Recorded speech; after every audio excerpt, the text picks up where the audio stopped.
अब वो शिव की शरण में आकर, भगवान शंकर की शरण में आकर कथा को श्रवण कर रहा है और वो देव योनि में आ गया।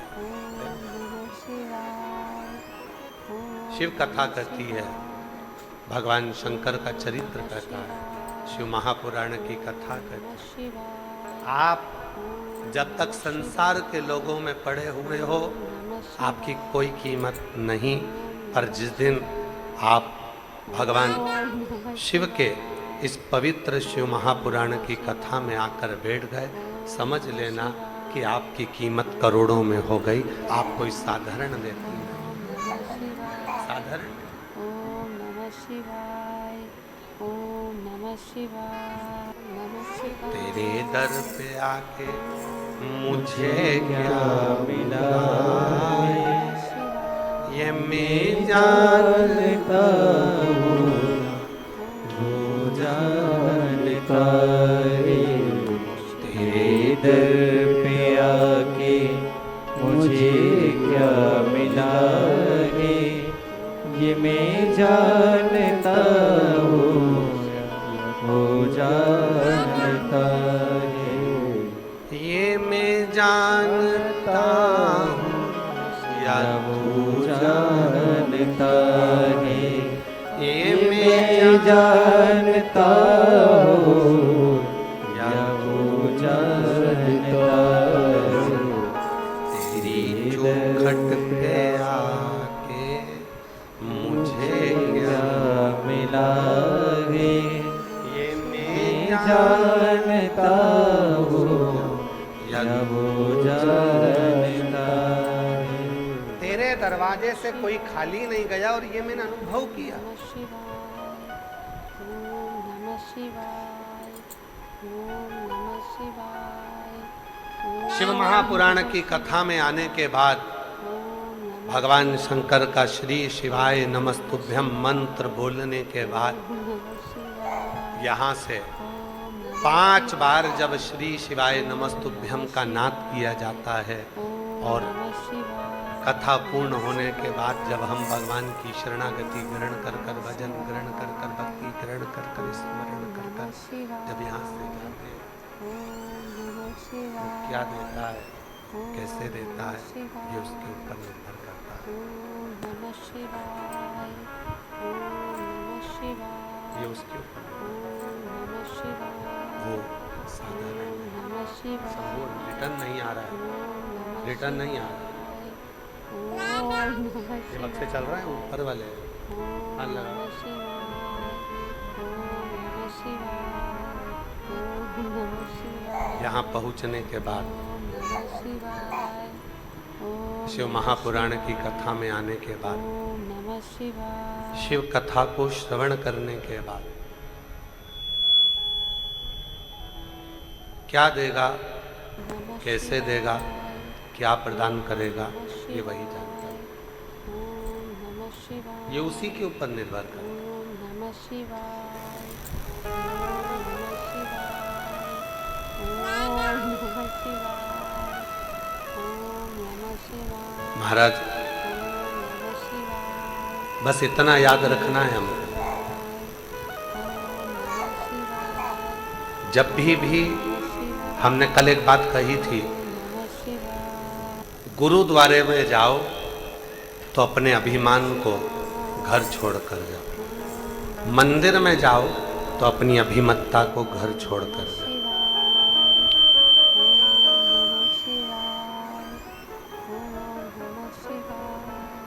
शिव महापुराण की कथा में जाओ तो अपने अभिमान को घर छोड़ कर, जो बोले सो निहाल। गुरु की शरणागति में, शिव की शरणागति में, परमात्मा की शरणागति में अपने अभिमान को दूर रखकर फिर शिव के पास, फिर गुरु के पास, फिर परमात्मा के पास। ओम नमः शिवाय, क्या मिलेगा, नमः ये वही शिवाय, ओम नमः तेरे दर पे आके नमः शिवाय, मुझे क्या मिला, ओम ये मैं जानता हूँ या तू जानता है। तेरे दर पे आके मुझे क्या मिला है, ये मैं जानता हूँ या तू जानता है। गुरु के पास जाना एकदम खाली होकर जाना, शिव के पास जाना तो एकदम खाली होकर जाना। नमः शिवाय, ओम नमः शिवाय, नमः शिवाय, ओम नमः शिवाय, ओम नमः शिवाय, ओम नमः शिवाय, खाली होगा। ओम नमः शिवाय। अच्छा एक बात पूछे आप लोगों से, बोलेगा जरा भटिंडा पंजाब वालों, जरा बड़ी प्रेम से बताइएगा। मोबाइल में बहुत सारे फोटो भरते जाओ, व्यर्थ के फोटो इकट्ठे करते जाओ, करते जाओ, करते जाओ, करते जाओ, करते जाओ, नमः शिवाय, व्यर्थ के जो काम के ही नहीं है। ओम नमः शिवाय, ओम मोबाइल नमः शिवाय, अच्छा चलेगा, ओम नमः अरे बोलो तो जम के नहीं चलेगा। ओम नमः हैंग मारे, शिवाय, अटक जाएगा, ओम नमः काम नहीं करेगा, बार बार बटन दबाना पड़ेगा, तो भी वो थोड़ी देर इंतजार करना पड़ेगा, फिर थोड़ा घूमेगा, फिर चलेगा। व्यर्थ की फोटो मोबाइल में मोबाइल को हैंग कर देती है, और व्यर्थ की बातें दिमाग को हैंग कर देती है, मन को हैंग कर देती है। व्यर्थ नमः शिवाय, ओम नमः जब मोबाइल में फालतू के फोटो रखते गए रखते गए रखते गए तो मोबाइल सही नहीं चलता। मन के अंदर अगर व्यर्थ की बातें रखते गए रखते गए रखते गए तो ये मन भी भगवान में नहीं लग पाता, ईश्वर में नहीं लग पाता, ओम नमः शिवाय, अटक जाता। ओम नमः शिवाय, ओम नमः तो शिवाय, क्या करना है? ओम मोबाइल सही चलाना है नमः तो व्यर्थ के फोटो को डिलीट करना प्रारंभ कर दो, शिवाय, और अगर शिव से दिल लगाना है तो व्यर्थ की बातों को डिलीट करना प्रारंभ कर दो। अपने मन के अंदर व्यर्थ की बातों को लेकर मत। ये जितनी जितनी व्यर्थ की बातें हमारे अंदर आती है, उतना उतना हम नमः शिवाय, मन को ओम नमः शिवाय, एकदम ओम नमः अपसेट कर कर, एकदम ओम नमः शिवाय, निचोड़ कर दे। ओम नमः शिवाय, लेना ही नहीं। ओम नमः शिवाय, आग लगे बस्ती में, ओम नमः शिवाय, जम के बोलो जरा, आग लगे बस्ती में ओम क्या किसको रोइए, ओम नमः शिवाय, अपने को ज्यादा टेंशन नहीं लेना। आया, किसी ने कुछ कहा, सुनते से यहाँ से वहां निकाल दिया, किसी ने कुछ बोला, कोई ने कहा, यहाँ से वहां निकाल दिया। ओम नमः शिवाय, सास कुछ बोली, नमः शिवाय, बहू का सबसे बड़ा फर्ज है। ओम नमः शिवाय, भगवान ने कितने कान दिए हैं? ओम नमः 2। शिवाय, काय के लिए दिए?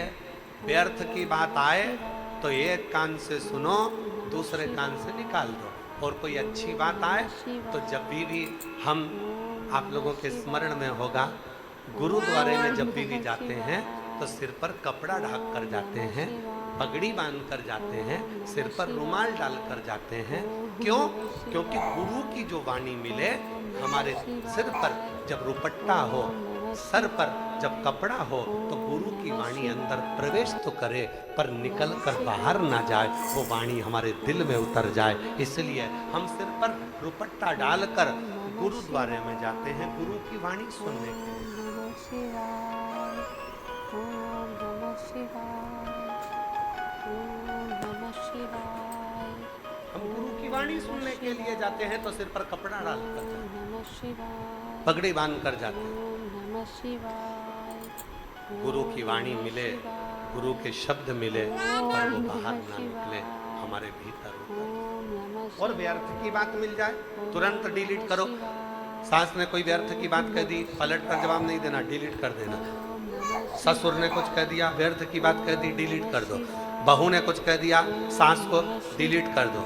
पति को कुछ कहा डिलीट करो, पति ने कुछ कहा पत्नी से डिलीट करो। ये जितना अगर तुम इसको रखते जाओगे, मैं शादी कर कर आई थी और मेरे घर के लोगों ने ऐसा बोला था, मैं ऐसा कर कर आई थी उन्होंने ऐसा कहा था, मकान के मुहूर्त में ऐसा बोल दिया था, फैक्ट्री के मुहूर्त में ऐसा बोल दिया था, हम रखते गए रखते गए रखते गए रखते गए, फिर जैसे फोन हैंग मारने लगता है उसी तरह ये दिमाग भी हैंग करने लगता है, ये मन भी विचलित होने लगता है।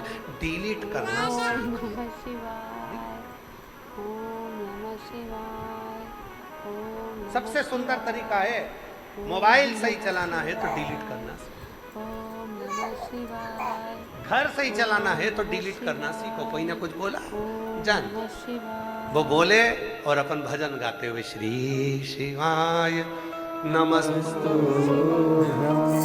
श्री शिवाय नमस्तुभ्यं श्री शिवाय नमस्तुभ्यं श्री शिवाय नमस्तुभ्यं। डिलीट करना प्रारंभ कर दो, बस इतना बहुत है। मन में ज्यादा इकट्ठा करेंगे तो वो अटक जाएगा, मन में इकट्ठा हुआ अटक। नमः शिवाय, ये घर में विवाद क्यों होता है, घर में क्लेश क्यों होता है, नमः शिवाय, घर में विवाद किस बात का हो रहा है, क्योंकि हमने बहुत सारा इकट्ठा कर कर रखा। नमः शिवाय, ओम नमः कई- शिवाय, ओम नमः कई देवरानियों को देखा है, ओम कई जेठानियों को देखा है, कह देती हैं शिवाय, इतना भरा पड़ा है मेरे मन के अंदर, एक दिन मौका मिलेगा ना तब बताऊंगी। मतलब अभी तक फिर डिलीट ही नहीं करा, अभी तक भर के रखा, ओम नमः शिवाय, डिलीट ही नहीं। ओम नमः शिवाय, ध्यान दो एक मौका, तब मैं बताऊंगी। मैंने इतना अंदर अपने बसा कर रखा है, जिस दिन मुझे मौका मिला ना मैं पूरी पूरी भर चुकी हूँ। अरे तो क्यों भर रही हो, डिलीट करो ना, ओम नमः शिवाय, छोड़। ओम नमः शिवाय, ओम नमः भगवत भजन में लग जाओ, शिवाय, ओम नमः शिवाय, बोलने वाला बोलता रहेगा, कहने वाला कहता रहेगा और आप अपना स्मरण करते चलो। ओम नमः शिवाय, स्मरण।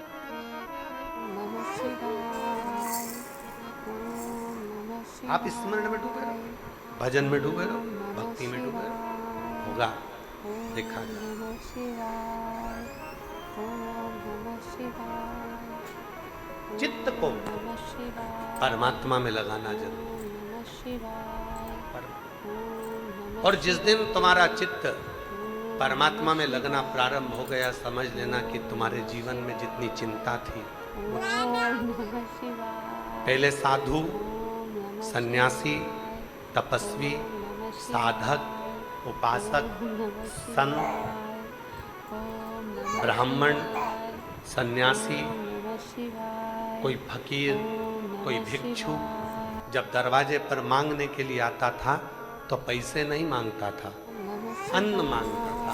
आटा दे दो, नमः शिवाय, चावल दे दो, नमः शिवाय, रोटी दे दो, भोजन दे दो। नमः शिवाय, ओम नमः बोलो सही है कि गलत है? पहले के समय में संत आते थे, साधु आते थे, सन्यासी आते थे, तपस्वी आते थे, फकीर आते थे। दरवाजे पर अगर कोई मांगने आता था तो वो शिवाय, खाने के लिए मांगता था, कुछ मुझे भूख लगी है, भोजन। ओम नमः शिवाय, ओम नमः शिवाय, ओम नमः शिवाय, क्यों? ओम नमः शिवाय, किस लिए? ओम नमः शिवाय, ओम घर का जो अन्न होता है, ओम नमः उस घर के अन्न में दो चीजें होती है। थोड़ा सावधानी से सुनिएगा कथा। घर के अन्न में दो चीजें होती है, एक होती है चिंता और दूसरी होती है शांति। शिवाय, बोलो क्या क्या चीज होती है? नमः शिवाय, पहले नंबर पर चिंता, दूसरे नंबर पर शांति। ओम नमः शिवाय, घर के अन्न में, ओम नमः भोजन में दो चीजें होती है, एक होती है चिंता, दूसरी होती है ओम नमः शिवाय, शांति। ओम नमः शिवाय, संत, नमः शिवाय, साधु, गुरु, सन्यासी, तपस्वी, साधक, उपासक भिक्षा मांगने के लिए जब हमारे दरवाजे पर आते हैं और हमसे कहते हैं मुझे खाने का कुछ दे दीजिए, भूख लग रही है, भोजन दे दो मुझे, तब अंदर से 2 रोटी, कुछ भाजी, कुछ आटा, कुछ चावल, जो तुम्हारे यहाँ पर हो थोड़ा सा लाकर उस संत, साधु, सन्यासी, तपस्वी, साधक, उपासक को दे देना चाहिए। क्यों? वो हमारे घर से केवल अन्न लेकर नहीं जाता। जब कोई संत, कोई साधु, कोई सन्यासी, कोई तपस्वी, कोई साधक, कोई हमारे दरवाजे पर मांगने के लिए अन्न आता है तो हमारे घर की पूरी चिंता को लेकर चले जाता है और हमें चिदानंद में भगवान की अविरल भक्ति में डुबो जाता है। चिंता, संत केवल तुम्हारे दरवाजे का भोजन नहीं कर रहा है, साधु केवल तुम्हारे दरवाजे की रोटी नहीं खा रहा है, सन्यासी, तपस्वी, साधक, उपासक केवल तुम्हारे दरवाजे की रोटी या सब्जी नहीं खा रहा है, संत, साधु, सन्यासी, तपस्वी, साधक, उपासक तुम्हारी चिंता को लेकर वो भी समाप्त कर देता है।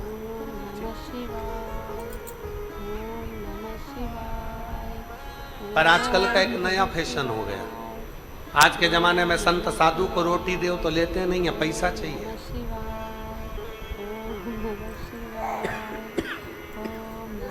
धन चाहिए, और धन भी अगर 5 रुपए दे दो तो गाली देकर चले जाए। 10 रुपए दो, 20 रुपए दो, 50 का नोट दो, 100 का नोट दो, थोड़ा बहुत तो चाहिए ही। क्योंकि असली साधु है ही नहीं। असली जो सन्यासी होता है, असली जो संत होता है, उसको तो थोड़े से दरवाजों पर जाकर अन्न की भिक्षा मांगना होती है और वो भिक्षा मांग कर पाकर अपने उदर की तृप्ति कर कर चल दे। उसको तुम्हारे वैभव से, उसको तुम्हारे धन से कोई मतलब, उसको धन से मतलब ही नहीं, उसको तुम्हारे वैभव से मतलब।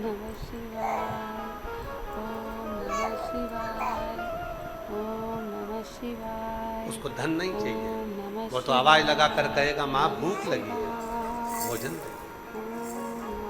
माता भिक्षाम दे, मुझे भूख लगी है, भोजन ला दे। कुछ थोड़ा बहुत भी अगर खाने का हो तो दे दीजिए, रोटी दे दो, सब्जी दे दो, जो तुम्हारे यहाँ आटा हो, चावल हो, शक्कर हो, कुछ तो दो, मेरे को खाना है। अर्थात वो केवल भोजन लेकर नहीं जा रहा है, वो तुम्हारे घर की चिंता को लेकर, वो तुम्हारे घर का टेंशन, तुम्हारे घर का व्यर्थ की चिंता वो लेकर।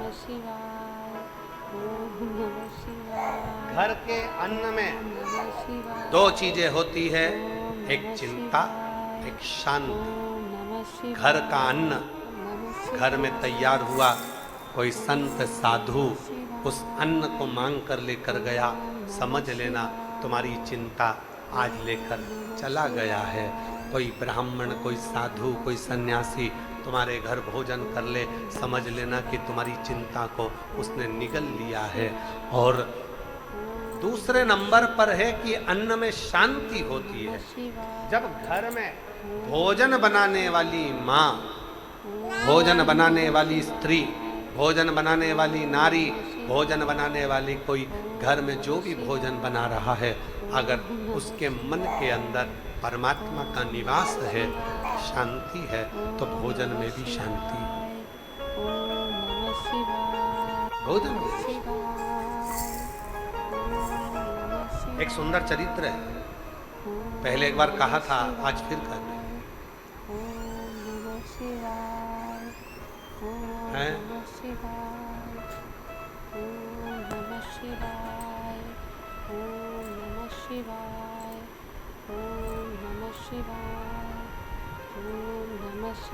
एक सुंदर सी कथा है, बड़ी सुंदर,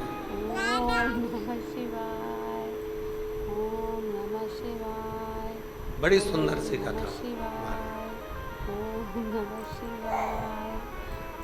एक राजा ओम नमः शिवाय। खूब टेंशन में रहता था, नमः शिवाय। नमः शिवाय। खूब टेंशन। नमः शिवाय। राजा इतना टेंशन करता था, इतना टेंशन करता था कि राजा को भी समझ में नहीं आता था कि मैं इतना चिंता में, इतना टेंशन में कैसे रहूं। आवाज़ सेट नहीं हुई है, बाहर का पूरा गूंज गूंज हो रही है। और अरे यहाँ की तो खैर आवाज़ जाने दो, पर वहाँ की आवाज़ इतनी आ रही है क्योंकि वो गूंज के कारण आ रही है। ओम नमः शिवाय। ओम नमः शिवाय। राजा ओम नमः इतना टेंशन में रहता था ओम नमः शिवाय। कि राजा को भी समझ में नहीं आता था कि मुझे इतनी चिंता क्यों, ओम इतना नमः टेंशन। शिवाय। ओम नमः शिवाय। इधर की आवाज़ खोल दो। ओम नमः शिवाय। नमः शिवाय। राजा को समझ में नहीं आता था कि मैं इतना टेंशन में क्यों। शिवाय। राजा ने अपने मंत्रियों को बुलाया, पूछा कोई विद्वान ज्योतिष आचार्य को लेकर आओ, पूछो कि मेरे मन में इतनी अशांति क्यों रहती है। किसी ज्योतिष आचार्य ने कहा तुम्हारे ग्रह बेकार चल रहे हैं। शिवाय। ओम नमः शिवाय। ओम नमः शिवाय। अभी तुम पर ये ग्रह लग गया। नमः शिवाय। ओम नमः शिवाय।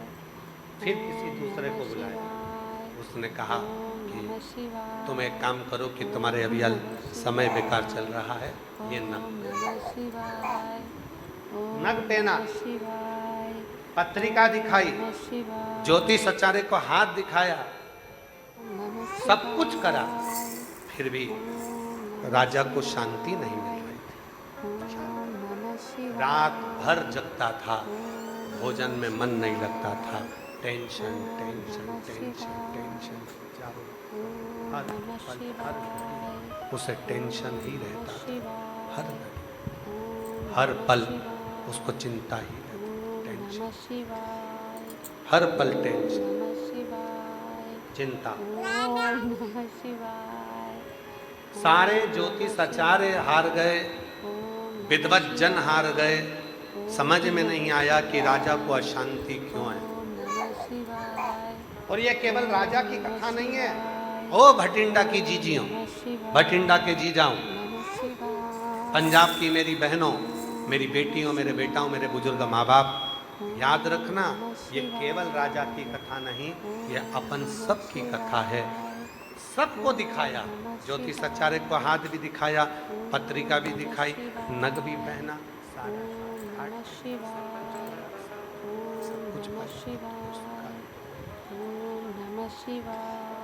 सब कर कर देख लिया। शंभु शंभु शंभु शंभु शंभु शंभु, सब कुछ कर कर देख लिया, पर कोई अनुभव, कोई शांति। आखिरी में राजा ने सब समाप्त करा और राजा अपने गुरु के पास गया। अब गुरु जो होता है ना, वो ना तो तुम्हारी ज्योतिषी करेगा, गुरु ना तुम्हारा हाथ देखेगा, गुरु ना तुम्हारा भाग्य बताएगा। अगर असली गुरु है तो तुम्हारा भाग्य नहीं बताएगा, असली गुरु तुम्हें परमात्मा से जोड़कर तुम्हें भाग्यवान बनाने का प्रयास करेगा, तुम्हारा भाग्य बताने का प्रयास नहीं करेगा। ओम नमः शिवाय। ओम नमः शिवाय। ओम नमः शिवाय। ओम नमः शिवाय। आप लोगों को मालूम होगा कि हम किसी से मिलते नहीं हैं, मालूम है ना आप लोगों को, हम मिलते नहीं। क्यों? क्योंकि आप लोग मिलने के लिए आओगे तो कहोगे गुरुजी हमारा भाग्य बता दो, और हमें अपना ही भाग्य नहीं मालूम तो हम तुम्हारा क्या खाक बताएं।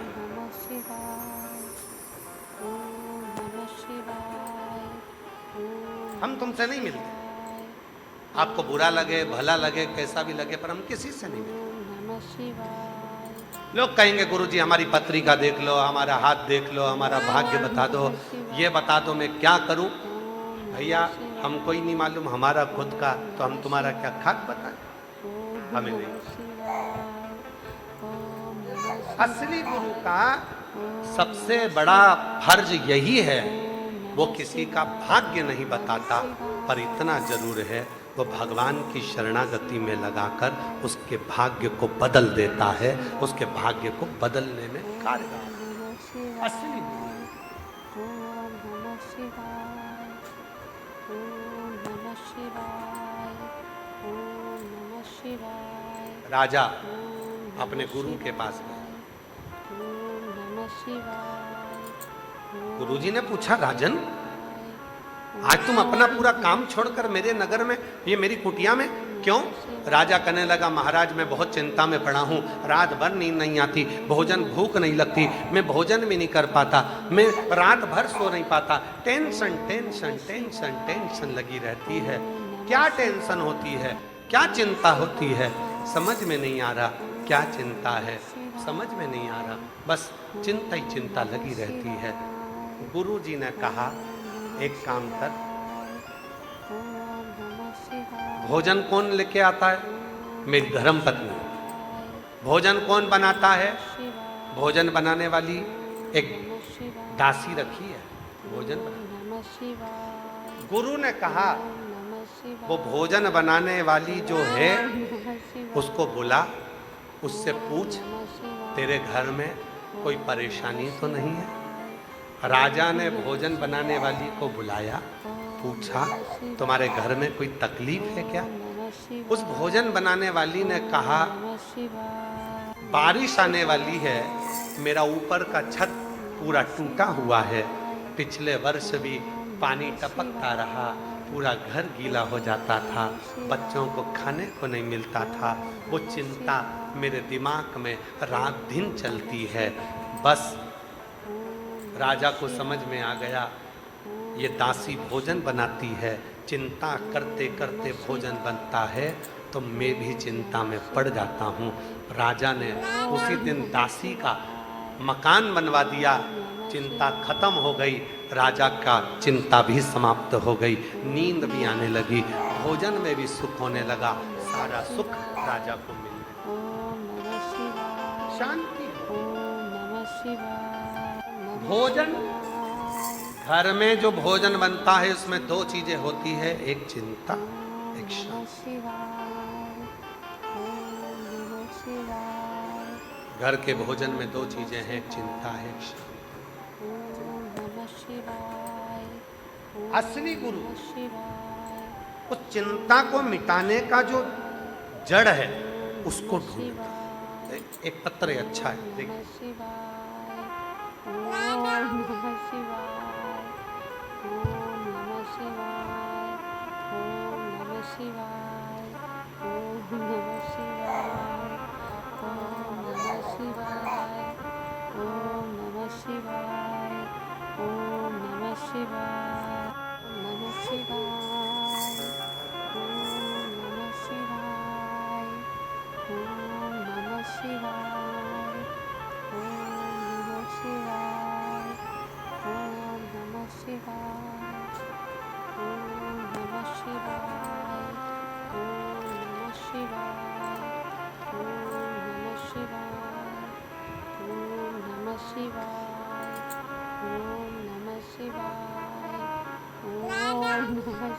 गुरुजी, मैं राजस्थान जिला श्री गंगानगर पदमपुर डेलवा की रहने वाली हूँ।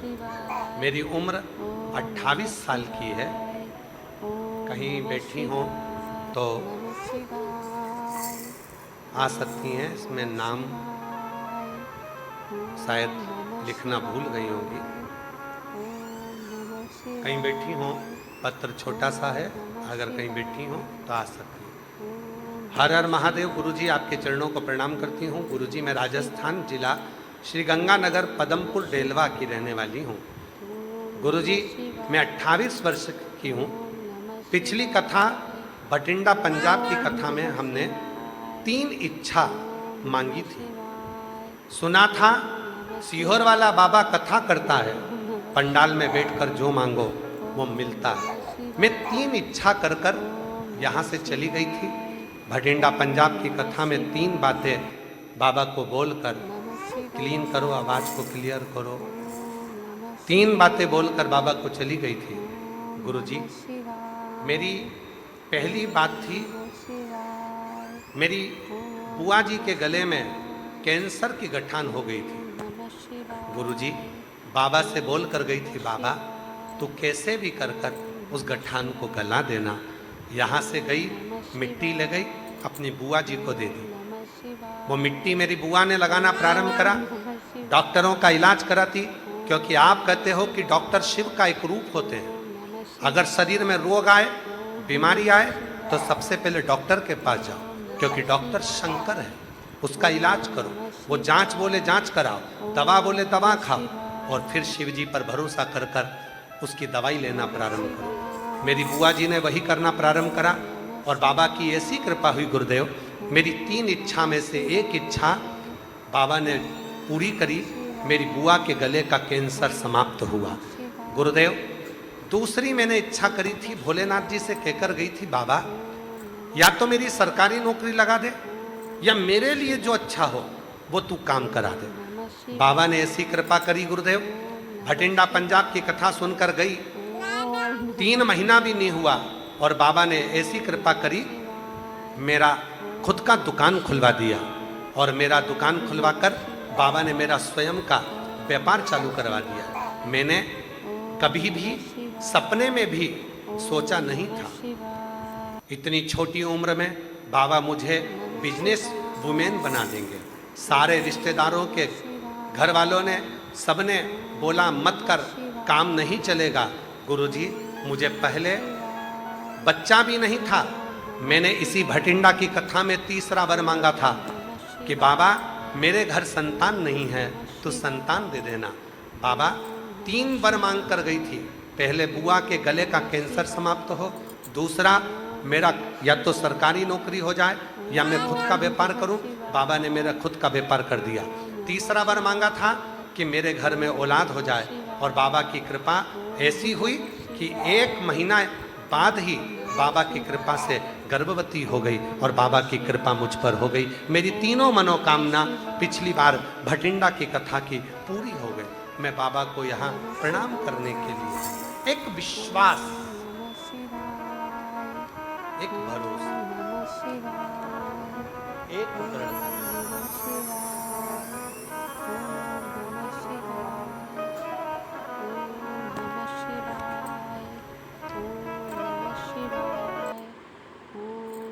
शिवाय, ओम नमः शिवाय, ओम नमः शिवाय, ओम नमः शिवाय,